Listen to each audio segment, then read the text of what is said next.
Bonjour à toutes et à tous, c'est toujours samedi 16 avril. Nous sommes dans l'antre du festival Trolls et légendes. Oui, il y en a autant pour les yeux que pour le reste.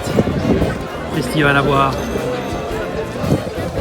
Et nous allons y réaliser quelques petites capsules en fonction non seulement des auteurs mais également de l'organisation. Donc à tout de suite. Dans ce festival, la première personne que nous devions forcément interviewer ou rencontrer, c'est la petite fée de tous ces auteurs de BD qui sont là, Marilyn Salamanca. Bonjour, comment vas-tu? Bonjour à vous, bonjour à tous. Ça va, tu survis? Oui, très bien, c'est du stress positif. Tu es d'accord pour quelques petites questions? Je t'en prie. Bon, c'est le quantième de festival? Étant donné que nous êtes... Je pense que... Bon. Étant donné que c'est tous les 2 ans et que nous avons commencé en 2005, donc 5, 7, 9, 11, 13, 15, 17, 19, 22, c'est le 9e. Voilà. 9e. Tu es là depuis le début? Non, je suis arrivée en 2011, donc je suis responsable du pôle bande dessinée depuis 2011. Et en quoi consiste exactement ton boulot ici? C'est de promouvoir la bande dessinée, mais surtout la fantasy, donc la bande dessinée fantasy. Donc moi mon rôle c'est d'inviter donc des auteurs de bande dessinée, donc dessinateurs, dessinatrices, scénaristes. Pour ce faire, soit je prends contact directement avec eux parce que j'ai un carnet d'adresses assez fourni, ou alors pour ceux dont je n'ai pas les coordonnées, je passe par les maisons d'édition qui sont de toute façon une très grande aide. Donc les responsables de maisons d'édition sont vraiment un soutien précieux. Oui, j'ai vu d'ailleurs dans tes sponsors, Glénat, Bambou, oui, tu les as toutes?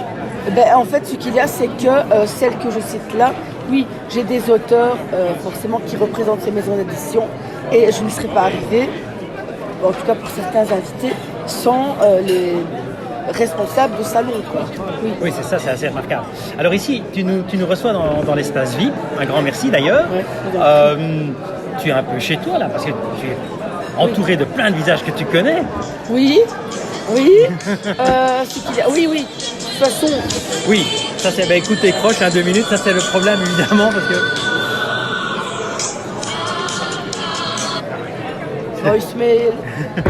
Oui, tu es au four et au moulin, c'est ce que depuis ce matin, j'essaye de te capter. Oui, ce qu'il y a, c'est qu'il est vrai que je suis responsable du pôle bande dessinée, mais il y a des synergies entre tous les pôles. Donc j'ai été résoudre quelques problèmes en littérature, le responsable exposition est venu parler pour autre chose, étant donné que dans mes invités, donc les invités en bande dessinée, il y a des expositions qui leur sont consacrées, que j'ai des auteurs, donc des scénaristes en bande dessinée qui sont avant tout des romanciers et romancières de littérature. Donc il y a vraiment toutes des synergies qui se créent, il y a des focus qui se font. Donc ces focus forcément sont présents dans tous les pôles. Donc voilà, donc je cours. Enfin, j'ai pas l'impression, mais apparemment je cours dans tous les sens, puisque je ne suis pas beaucoup restée sur mon pôle et je le déplore parce que mes invités sont là, bien sûr, pour Trolls et légendes, mais aussi au fur et à mesure du temps, des bonnes relations qu'ils entretiennent avec moi. Et finalement, moi je suis là habituellement pour eux, et là depuis ce matin, j'ai l'impression de manquer à tous mes devoirs envers eux, quoi. Mais bon, voilà. Donc... C'est ce qu'on constate, on essaye de te capter, ça fait 3-4 fois déjà qu'on essaye de te coincer sur une table ça, pour au moins te permettre de boire un petit verre et tout. Mais ce qu'il y a, c'est que comme c'était le rush, forcément on ouvre les portes à 10h, oui. On a aussi innové. Pour la première fois, le tirage au sort, donc j'appréhendais un petit peu et finalement ça s'est super bien passé. Donc c'est tout ça, c'est la mise en place. C'est vrai que le samedi matin, c'est réellement la mise en place. Puis après maintenant les invités sont drillés, ils viennent manger et puis d'eux-mêmes, ils ont leur feuille de route et ils savent vers quelle heure ils doivent retourner dédicacer. Les tickets dédicaces ont été mis à la disposition des festivaliers. Donc voilà, maintenant ça va rouler. Donc ça va. Mais ça va se calmer un tout petit peu maintenant. Un tout petit peu maintenant. Alors on va pas te retenir trop longtemps parce que je sais que tu n'as pas encore mangé et qu'il est quand même déjà 14 heures. Donc il faut un peu penser aussi à... C'est habituel. C'est habituel. C'est normal. Dans tous les festivals que tu as fait ici, que tu as organisé aussi, quel a été ton meilleur souvenir?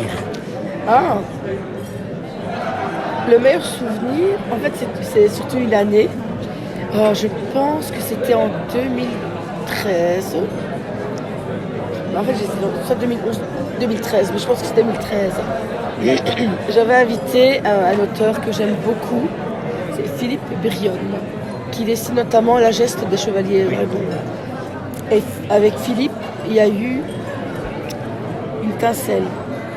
C'est quelqu'un de fin, intelligent, formidable, vraiment sensible. Donc là, déjà, et cette année-là, il y avait Laurent Surac, il y avait Fabio Bono, enfin c'était la deuxième année. Ce qu'il y a aussi, c'est que quand je suis arrivée en 2011, je remplaçais quelqu'un. La personne était encore là et m'a aidé. Oui. Mais en 2013, c'est vraiment moi qui avais les rênes en main. C'était ton pôle. C'était la première fois où moi j'avais invité. C'est moi qui avais pris contact avec tous les invités. C'est moi qui avais pris contact avec les maisons d'édition. Je m'étais présentée en tant que responsable du pôle BD. Donc là, j'ai bossé seule. Et le résultat m'a été étonnant. Voilà. Et moi, ce que je tire de Trolls et Légendes sont les rencontres. C'est un milieu, mais génial.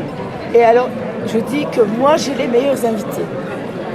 Réellement, en BD, ils sont tous formidables. Ils sont accessibles, humbles. Ils sont de bonne humeur, même quand le public n'est pas forcément facile. Moi, je les adore, quoi.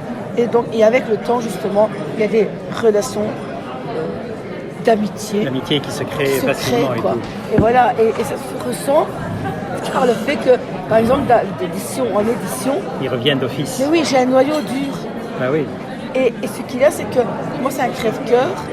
Quand certains ne savent pas venir, comme cette année-ci, malheureusement, je n'ai pas eu Olivier Ledroit. Ah oui, on devait l'interviewer parce que voilà. Et Jérôme Le Reculé. Voilà. Parce qu'à eux deux, c'est deux de mes piliers, c'est deux personnes, déjà en soi formidables, humainement formidables, et ils croient en notre festival, ils aiment notre festival, donc ils viennent vraiment avec plaisir. Donc, Olivier Ledroit, s'il ne doit en faire qu'un, c'est nous. Donc déjà, c'est une reconnaissance vraiment formidable. Alors il ne faut pas oublier non plus que moi j'avais deux autres personnes qui ne sont pas venues. Claude Gutt, que moi j'attendais impatiemment parce que c'est la première fois qu'il venait, et Jean-Paul Bordier, que c'était deux éditions qui ne venaient pas, ils se faisaient une joie. Et là, le Covid est intervenu. Voilà, mais donc tout ça, cette richesse de toutes ces rencontres, et voilà. Alors, une avant-dernière petite question. Quel a été par contre ton pire cauchemar? S'il y en a un. C'est pas pire cauchemar, c'est-à-dire qu'en fait, de toutes ces éditions, avec quand même entre 35 et 45 invités, BD invités par édition, malheureusement, je retiens les couacs. Et j'ai trois auteurs, que je ne citerai pas. Non, il ne faut pas les citer, on va se faire... Parce qu'en fait, c'est trois motifs totalement différents. Il y en a un, c'est lui qui a raté sa navette pour venir. Il a raté sa navette pour repartir, mais il a un grief envers l'organisation. Ah ouais. Clairement, c'est lui. Mais, donc lui, il ne veut plus entendre parler de nous. Ouais. Et un autre, je veux dire, qui, sur papier, il allait avoir son succès. Et il a eu un peu moins de succès que escompté. Et il n'a pas aimé l'ambiance qu'il a trouvée bruyante. Et c'est justement ce que les autres apprécient. Le fait qu'il y ait de l'animation et tout, quoi. Donc, lui nous a reproché ce que les autres apprécient. Et moi, j'ai ces deux personnes-là, en tête plus un troisième, mais lui, donc, c'est une histoire financière parce qu'il a estimé que le remboursement de ses frais ont tardé. Voilà. Et malheureusement, moi, donc, sur 120 auteurs, je vais dire minimum, je retiens les trois qui, malheureusement, je ne pourrais plus inviter. Et pourtant, c'est des personnes que j'apprécie et dont j'apprécie vraiment le travail. Je ne peux plus les inviter parce que, voilà, ils ne se sont pas sentis à leur place ou alors ils ont un grief contre nous, quoi. Mais voilà. Et alors une dernière petite question, après ça je te laisse aller manger et souffler un peu. Si tu devais résumer, non pas toi, mais le festival Troll et Légendes en 3 mots, que dirais-tu dessus? Tu évites de dire Troll Légende, hein, parce que ça fonctionne pas. Non, non. Ah, j'en ai 4 en fait. Allez, 4 parce que bon... Parce que, dans 4, une très belle rencontre. Tu triches. Mais écoute, je te remercie vraiment de nous avoir consacré ces quelques petites minutes. Bah, c'est moi qui vous remercie. On va te laisser aller manger, souffler un peu, parce que bon, vraiment, tu es au four et moulin. Bon, il est bien clair, évidemment, que mais vous savez le principe, hein. Vous n'allez pas chercher très longtemps. Ils sont ici, les prochains auteurs que je vais pouvoir interviewer. Voilà. Un tout grand merci en tout cas à l'organisation Troll et Légendes de nous avoir invités, à toi notamment de nous avoir déroulé le tapis rouge. Je suis vraiment très flatté. Et on reviendra volontiers dans 2 ans. Et je t'espère... L'année prochaine, on passe à l'année. Oui, c'est vrai. Et j'espère que tu viendras à notre festival Oui, Waterloo. oui, rien que pour Reynolds. Voilà, Rien que pour Reynolds déjà. Et moi. Et toi. Ça va alors. Allez, à tout de suite. Bye bye. Voilà, ok, super. 10 minutes.